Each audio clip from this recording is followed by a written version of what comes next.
Lur, selamat datang di Ngidul Ngalobu mau film jadul. Yo, opo kabar lur, sehat-sehat kabeh yo. Apakah kalian masih suka memakai VPN? Jelas itu adalah aplikasi favorit kalian ya kan? Kali ini kita akan mengidul film yang mungkin sudah nggak asing buat kalian. Tapi entah kenapa film ini selalu terngiang-ngiang di jiwa dan ragaku lur. Dan setelah kalian lihat film ini, dijamin kekuatan di dalam diri kalian mendadak meningkat beratus-ratus%. Film ini berjudul Cross Zero tahun 2007, bercerita tentang seorang remaja SMA yang berambisi menjadi raja di sekolah tersebut. Dan semua anak SMA di sini, ini entah kenapa kalau ngomong urat lehernya ketarik semua. Oke, kita langsung pantun aja. Bule lasri kora-kora, monggo sekecaaken. Ra, kora-kora.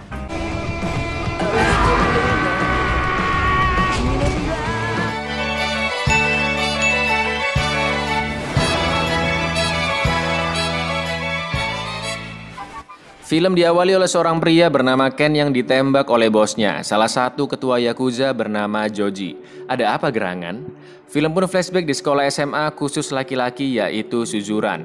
Murid pindahan kelas 3 bernama Takia Genji mengganti tulisan Raja Suzuran Tamao Serizawa dengan namanya sendiri. Lalu upacara pengukuhan murid baru dimulai. Bukannya hikmat, salah seorang murid malah mengambil alih pidato dan mengatakan bahwa di sekolah Suzuran laki-laki ditentukan oleh pukulannya. Karena kesongongannya inilah murid-murid lain jadi kepancing emosi ya kan. Dan tawuran yang tidak akan pernah bisa dilerai oleh kepala sekolah sekalipun terjadi.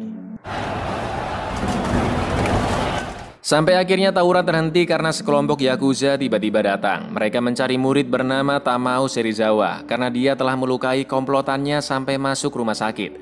Serizawa adalah anak kelas 3 dan raja dari Suzuran. Serizawa tidak ada di sekolah, dia sedang bersama sahabat baiknya Tokyo. Serizawa pun akan kembali ke sekolah menggunakan motor. Masalahnya dia ini nggak seberapa bisa motoran lur. Lalu seorang polisi mengejarnya karena tahu dia tidak memiliki SIM.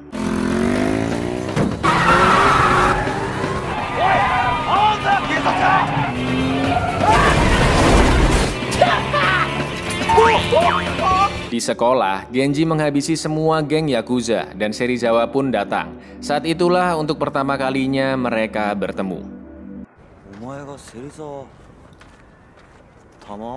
Karena Serizawa sudah berulah, dia akhirnya ditangkap. Malam harinya, Genji yang ada di klub malam didatangi mbak-mbak yang halah begini.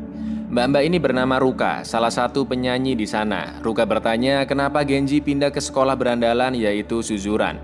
Usiyama si bartender pun bilang jika Genji ingin menjadi raja di sekolah paling barbar tersebut. Yang merasa ditinggal pacarnya tangannya. Sesampainya di rumah, Genji bertemu dengan ayahnya Hideo yang ternyata ketua dari Yakuza keluarga Ryuseikai. Genji yakin suatu saat bisa menggantikan posisi ayahnya. Hideo pun bilang bahwa pertama-tama Genji harus menaklukkan sekolah Suzuran terlebih dahulu.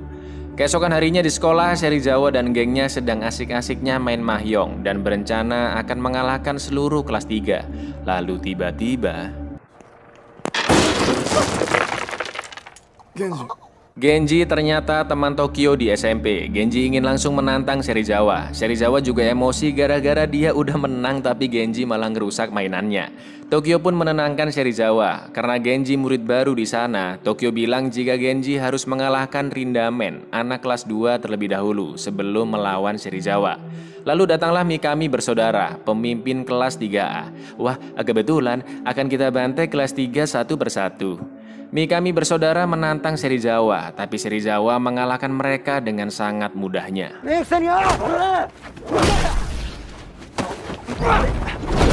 Genji pun mendapatkan informasi ngalor ngidul tentang siapa itu Rindamen. Ada gosip yang mengatakan Rindamen bahkan bisa mengalahkan 100 murid seorang diri. Dan tiba-tiba Rindamen datang.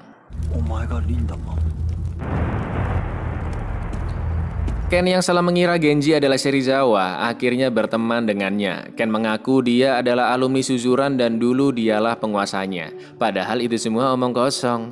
Tapi Genji percaya dan dia minta dilatih oleh Ken. Ken bilang bahwa bukan hanya jago berantem, tapi Genji harus bisa membuat kesan. Genji pun mencatat semua perkataan yang harus dia katakan ketika menaklukkan kelas satu persatu.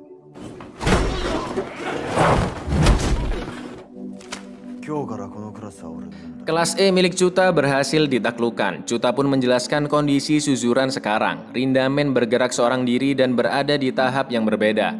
Trio Ebizuka di kelas 1, yaitu Kirishima, Honjo, dan Sugihara. Lalu ketua geng motor The Front of Armament, Bando Hideto, yang baru masuk kelas 2. Dan yang paling mendekati menjadi penguasa Suzuran adalah Serizawa.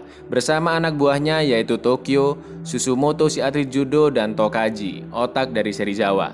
Mereka berhasrat ingin menaklukkan Suzuran tapi tidak pernah berhasil. Makise ketua dari kelas C selalu kalah berkali-kali dari Serizawa. Tapi pengikut Makise sangat banyak karena dia orang yang pantang menyerah. Chuta tahu kelemahan Makise adalah wanita. Ken pun mencarikan wanita untuk Makise. Tapi ya nggak begitu juga Ken caranya Ken.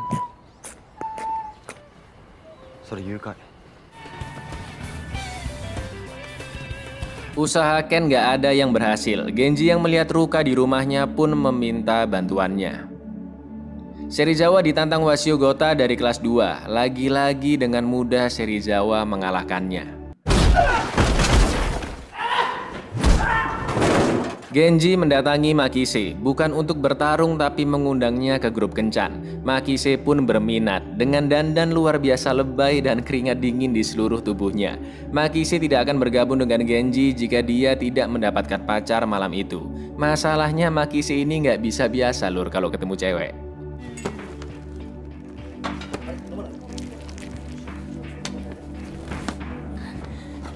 Karena cara ini nggak berhasil, tanpa sepengetahuan Genji, Ken melakukan drama kepahlawanan.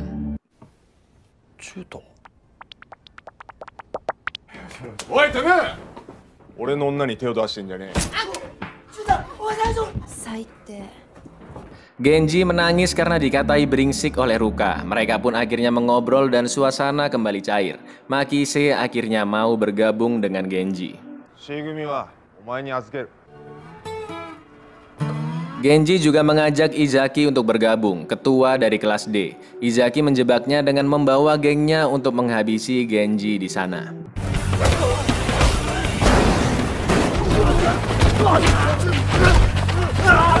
Izaki bilang jika Genji tidak akan pernah bisa menjadi raja Suzuran. Genji yang sudah babak belur masih terus bangkit dan menghabisi banyak orang. Kegigihan Genji inilah yang akhirnya meyakinkan Izaki untuk bergabung dengannya.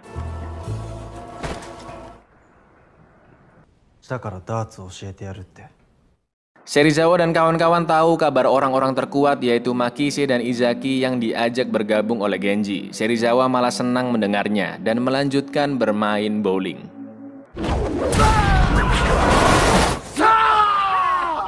Di lain tempat, Genji menyelamatkan Ruka yang diserang oleh preman-preman jalanan. Ken pun menyuruh mereka berdua pergi dari sana. Jelas Ken babak belur ya kan? Tapi dia bilang ke Genji jika dirinya baik-baik saja. Genji pun meminta maaf ke Ruka atas apa yang terjadi sebelumnya. Mereka pun akhirnya berbaikan. Kelompok Genji sekarang semakin besar dan diberi nama GPS, Genji Perfect Seiha.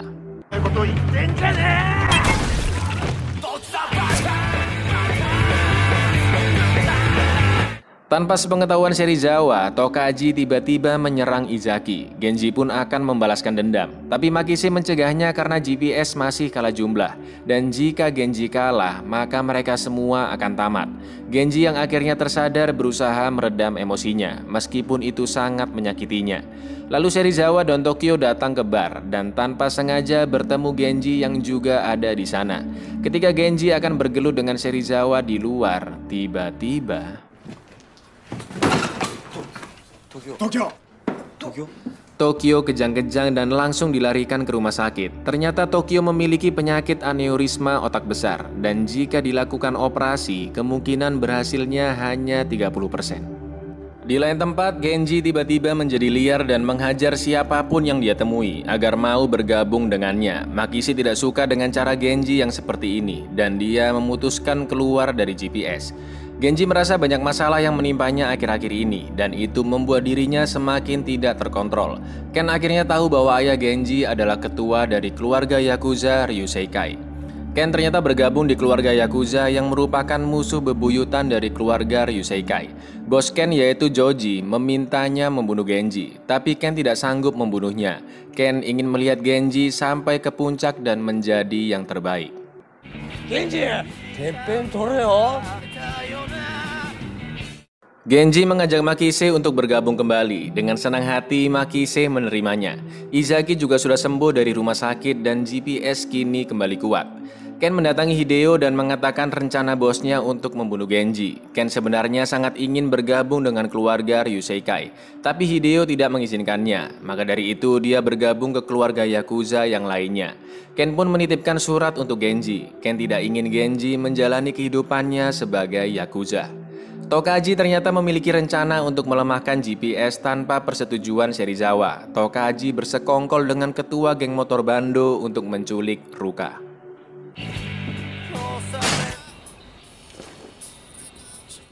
Ruka menelpon Genji dan meminta pertolongan. Genji dan pasukannya pun mendatangi markas geng motor The Front of Armament.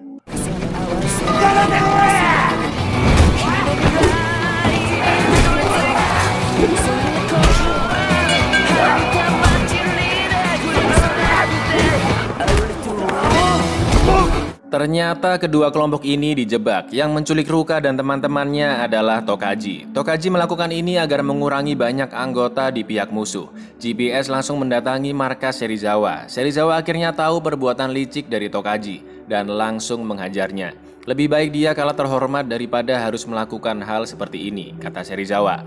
Tapi semua sudah terlambat. GPS sudah dipecundangi berkali-kali dan sangat emosi. Genji pun mengajak duel besok jam 5 sore di sekolah. Sesampainya di rumah, Hideo memberikan surat titipan dari Ken yang berisi harapannya terhadap Genji agar bisa mencapai puncak tertinggi. Genji akhirnya tahu dari ayahnya bahwa Ken melawan perintah bosnya untuk membunuh dirinya. Itu semua karena Ken percaya kepada Genji. Teppen toreo. Hari pertarungan pun tiba. Dengan memakai payung hitam, kelompok GPS menuju lokasi tawuran. Tapi setelah itu payungnya dibuang. Terus kenapa nggak dari awal aja ya kan?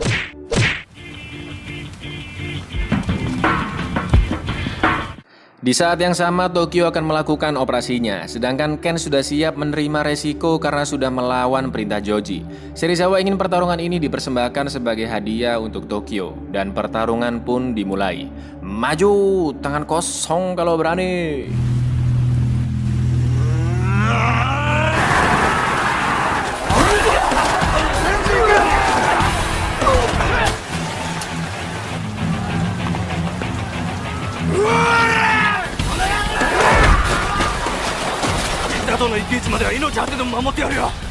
Trio Ebizuka tidak memihak siapa-siapa. Honjo dan Sugihara yakin bahwa kelompok Serizawa lah yang akan menang karena mereka menang jumlah dan lebih kuat. Serizawa 100 orang dan GPS hanya 70 orang. Tapi Kirishima yakin GPS lah yang akan memenangkan pertarungan ini. Ketika Serizawa sudah merasa menang, geng motor Bando datang membantu Genji.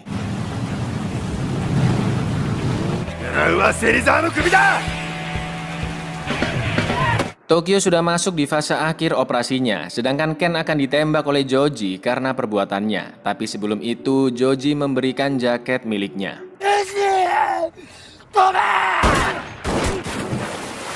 Mikami bersaudara melawan Makishi dan Chuta, Tokaji melawan Izaki, dan Susumoto melawan Bando. Sampai akhirnya hanya tersisa Genji dan Serizawa. Mereka yang sudah sama-sama babak belur melakukan pertarungan terakhirnya.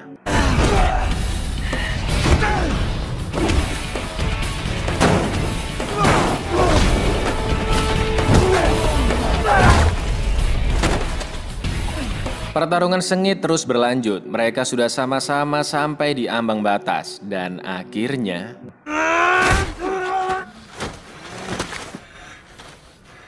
Genji berhasil memenangkan pertarungan itu. Kini Genji adalah raja dari Suzuran. Ken ternyata belum mati karena jaket yang diberikan oleh Joji adalah jaket anti peluru. Tokyo juga berhasil melewati operasinya. Serizawa dan Tokyo pun bertemu dengan Genji yang akan melawan Rindamen. Genji belum bisa menaklukkan Suzuran jika dia tidak mengalahkan Rindamen. Tapi Rindamen bilang bahwa menaklukkan Suzuran hanyalah mimpi belaka karena pasti akan ada orang-orang baru yang menantangnya.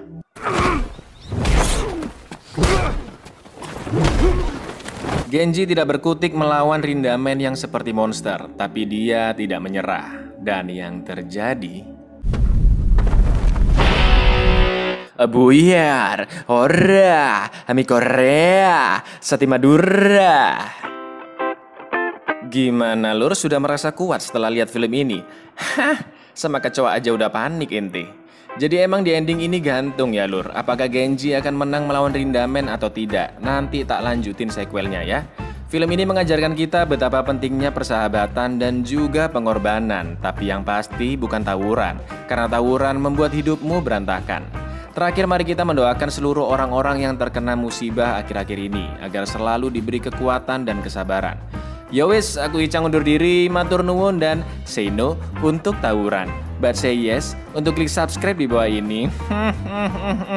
Hor.